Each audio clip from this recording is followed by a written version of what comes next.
All right. So, can language be metaphysical? So I wrote this little short essay. Nothing too big, but there's a lot to unpack here. Um, Before we can say if language is metaphysical, let's kind of do some really simple questions.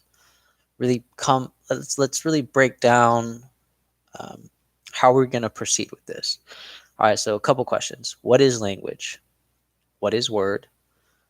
What is alphabet? What is letter?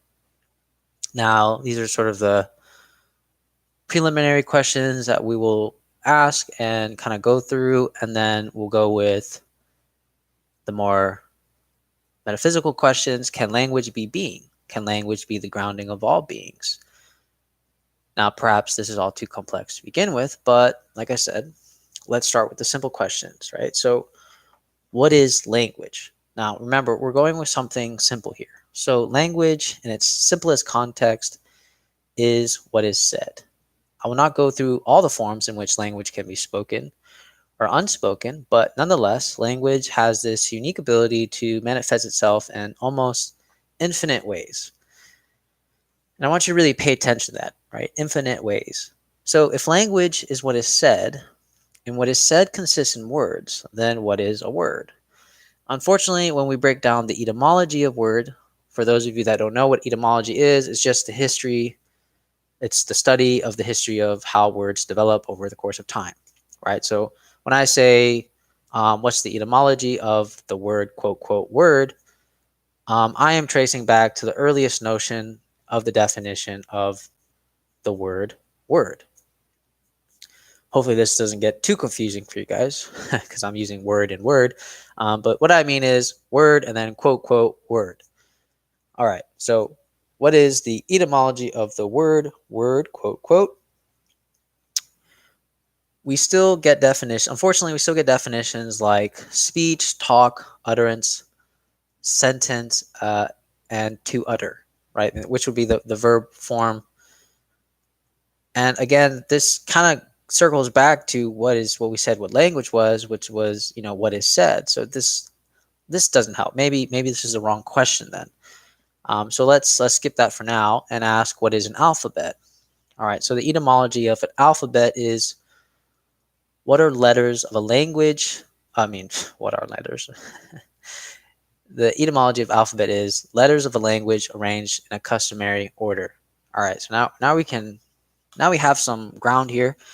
Um, Letters of a language arranged in a customary order. All right. So now we can proceed with, so that's simple enough. Now we can proceed with what is a letter. Now, unfortunately, this is when it gets a little bit complicated, right? Because when we go to the break it down in its etymology, there's about two noun forms of the word word. I mean, never mind. Two noun types of the word letter, and then we have one noun form of the word letter. All right. So the first noun the first noun of the word letter is defined as a graphic symbol and or a written character conveying information about sound in speech. And then, but this also rooted from the old French lettre, probably saying it wrong, I'm not French, which means character, letter, and note. I really want to pay attention to the fact that in this etymology breakdown, they said character, comma, letter, comma, note. I feel like I want to really capitalize on this idea of character. The second noun form of the word letter is defined as one who lets in any sense, right? So it's one who lets. And then the verb form is to literally write in letter, but there's an older form of that, which it used to mean instruct. So there's a lot of interesting breakdowns of the word letter, which I feel like gives us a lot of room here to play with.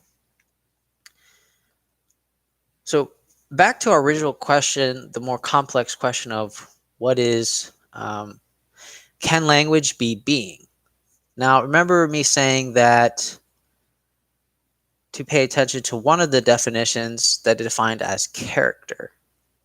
Now, I find that really, really intriguing because oftentimes when we ask to describe someone, we say, well, can you explain to me its character? Like, how's her character like?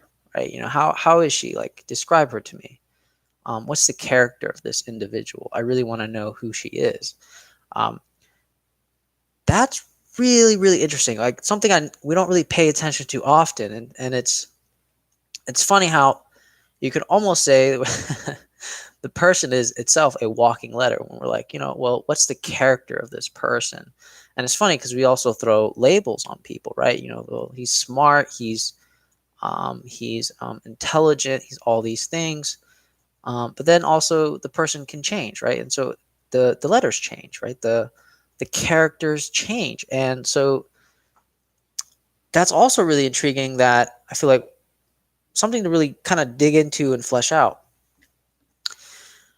Now, the other idea of letter was graphic symbol.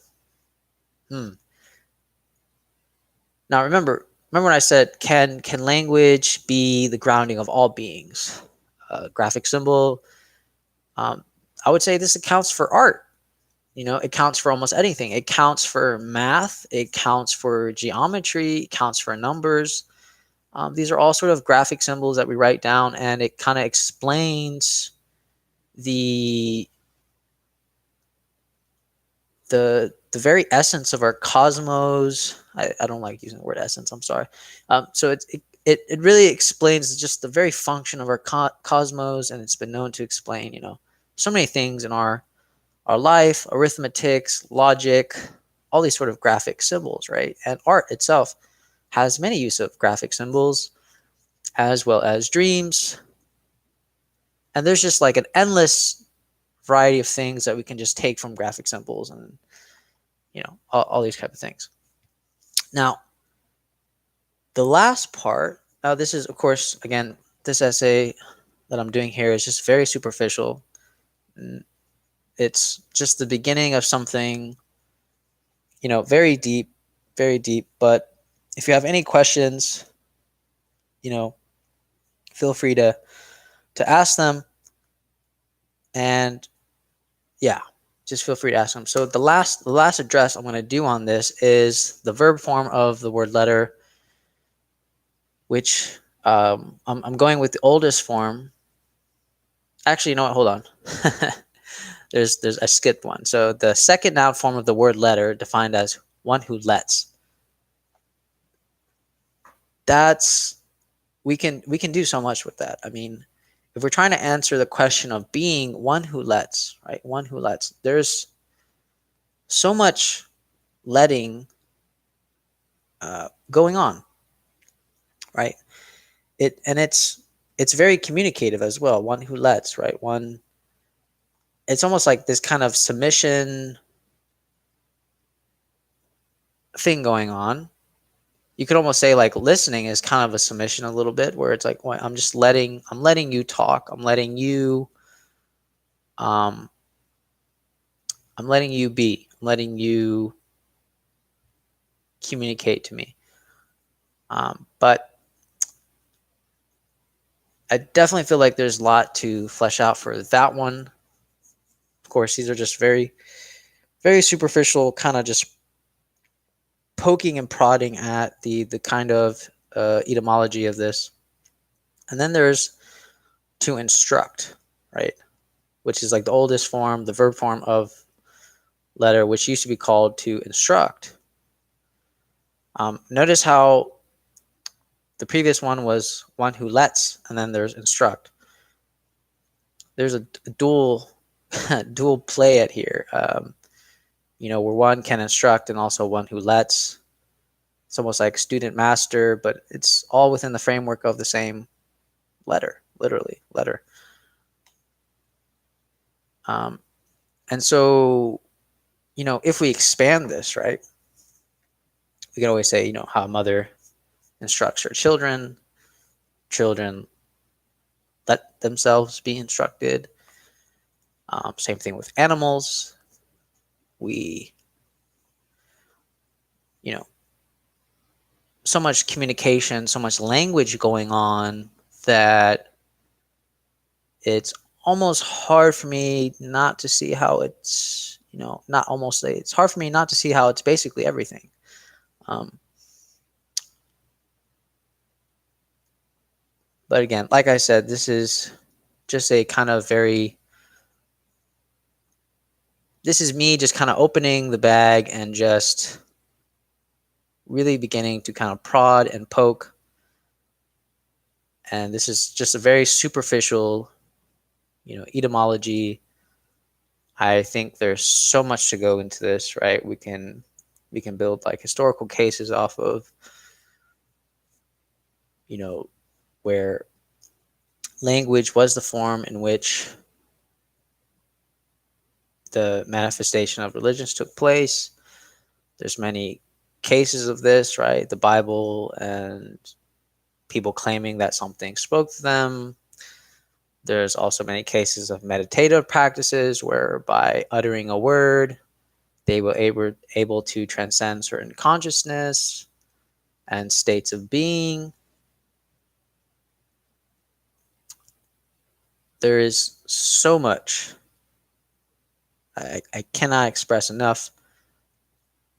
So this project that I'm doing, if you're interested and you think you can contribute to this idea of language, it's analytical, it's logistical side, it's mathematical side, how plants communicate, how rivers and rocks communicate.